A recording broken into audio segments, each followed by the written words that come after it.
If the video you're about to watch is informative or has value to you, please like it and subscribe to our channel and share it with your friends so they can benefit from it too.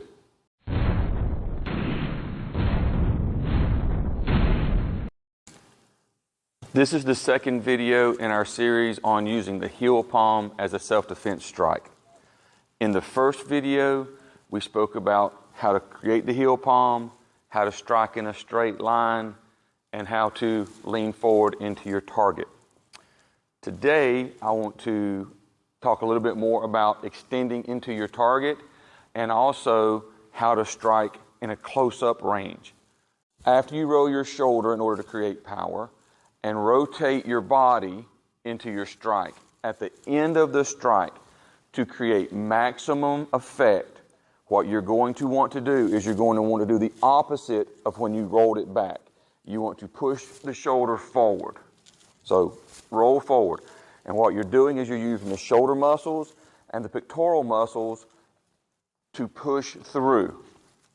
You want to lock the shoulder in, which means roll it over, and you want to lock the elbow in at the end. So what you're getting is a full extension on the arm. Now, it's not the extension of the arm that's important. It's using the joints to create one striking tool. You don't want flex in it. If you have flex in it, when you make that strike, there's going to be some pushback or some recoil from the target. And you don't want that recoil. That recoil takes away from the impact. So at the moment of impact, you want to lock and push through. Now, in slow motion, it looks like a push. It is a push. But at fast speed, you want to have that snap that in karate we call kimi. But it's the snapping lock at the moment of impact. And that's going to be what gives you the maximum effect. So straight through, in slow motion, it looks like a push. In full speed, snap through. Now, as I've stated in previous videos, this is the best method. Sometimes you don't have time or ability to use the best method. You have to use whatever you can. Sometimes it's a startle response. Sometimes there's obstacles in the way. Sometimes the person may have control of you and you're not able to do that. So you do what you need to do, but as soon as you're able, if you're able, then that's when you apply that maximum effective strike. So from that, we're going to move forward into using the Heelpalms at short range. We're going to turn Mr. Robert here. Turn this way, Bob. Okay. In short range situations, it's a very simple matter of you have to keep the elbow tucked in tight. This is where your strength is at in your body. And you can watch other videos and hear me talk about how this creates more strength. If you keep that elbow tucked and you shoot straight line, that's going to be powerful. Notice the elbow is still bent, the shoulder is not locked out. I'm not able to extend through because the target's too close.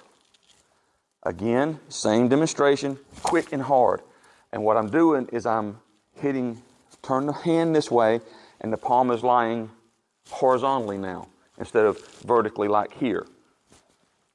That's a single hand. If you can do both hands and you're hitting both sides of the rib cage, that's even more powerful. When you do this type of striking, you're not able to roll the shoulder, so you're not using the pectoral muscles. You have to use the lat muscles this way. Just like you're doing a push-up, only it's quick and hard. So you can do it with both hands here. You can do it with one hand if this hand's tied up or held. You can bring it up this way. So that's different methods of striking in close. And you would use that if someone was to grab you and pull you to them, or walk up on you and grab you and you're at close range.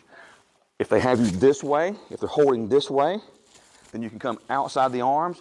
If they're holding you this way, you can come inside, and the effect will be the same.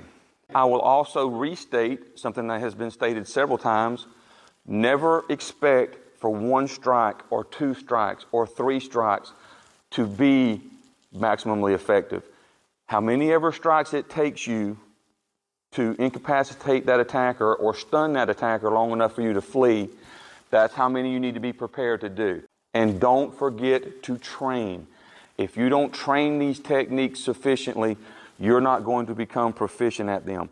If you don't train them so that it becomes muscle memory and you get the feel for that striking pattern or that striking motion, it's not going to be what you need it to be. Please keep in mind that the video you just watched is not a complete training tool. Never try to learn from just a video. Find an instructor who is willing to help you and train you so that you can become proficient in all aspects of self-defense.